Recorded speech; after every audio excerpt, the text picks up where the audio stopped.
मिजाज आज़ा में सबसे पहली बात आती है कि अलग अलग चीज़ें होती हैं, जैसे कि मिजाज मोतदिल है, मिजाज हार है, मिजाज याबिस है, बारिद है, रतब है। ये सारी चीज़ें जो हैं इसके अंदर, इस चैप्टर के अंदर दी गई हैं। और सबसे ज़्यादा ये आता है कि मोतदिल क्या है। मोतदिल, ये हमेशा क्वेश्चन पूछेंगे कि क्या मोतदिल है। तो सबसे पहले हमें पता है कि जो इंडेक्स फिंगर होती है, शहादत की जो उंगली होती है, उसको हमें बोलते हैं सबाबा।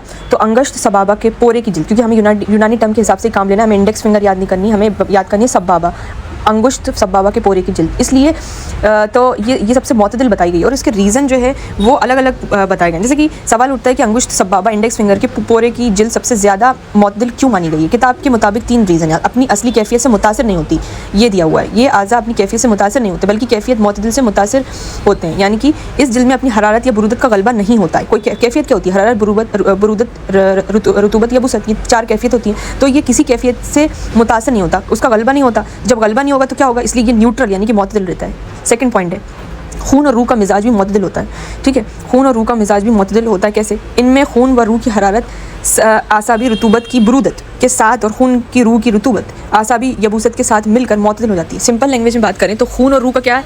मिजाज है गरम प्लस तर है। ठीक है, याद रखना, खून का कैसा? गरम।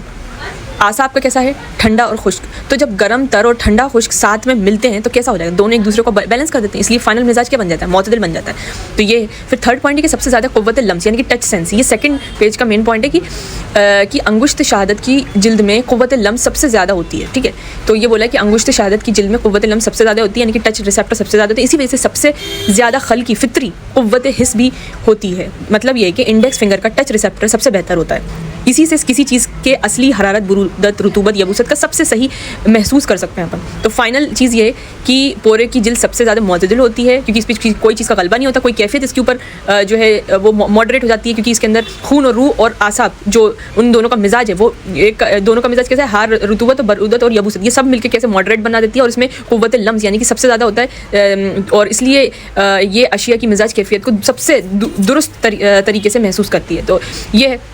तो सबाबा is equal to sense plus balance. Sense यानी कि सबसे ज़्यादा क़ुव्वत लम्स, बैलेंस यानी खून प्लस रूह, आसाब, ये सब चीज़ें मिलके मॉडरेट अपनी कैफियत का असर नहीं। और दूसरा है बैलेंस मिजाज है, accurate feeling of hot, cold, wet और ड्राई। अब दूसरा आंसर ये बताया उसमें कि क्या सीक्वेंस रहेगा। क्या सीक्वेंस रहेगा? तो ये लिखा है कि सबसे पहले अंगुश्त शहादत के बाद एतदिल में बाकी उंगलियों के पोरे की जिल्द, यानी कि पूरी अदर, जो पहले अपने इंडेक्स फिंगर को बोला मोतदिल, उस इंडेक्स फिंगर में भी पोरे की जिल्द। उसके बाद सेकंड होगा कि बाकी उंगलियों की पोरों की जिल्द, फिर हथेली, फिर उसके बाद की हथेली की जिल्द, फिर कफ़े दस्त, फिर बाजू की जिल्द। देखो, सबसे पहले इंडेक्स फिंगर सबसे ज़्यादा मोतदिल, सबसे ज़्यादा, फिर बाकी उंगलियों की करी, फिर उसके पाम की करी, फिर कफ़े दस्त यानी कि बैक ऑफ हैंड बोला है। कफ़े दस्त मतलब बैक ऑफ हैंड, हाथ को उल्टा करके पीछे हिस्सा भी देखना है, तो वो भी वो है फिर बाजू की जिल्द। तो ये इसका ये सीक्वेंस है कि फिर क्या है, फिर क्या है। तो ऐसा है। ठीक है।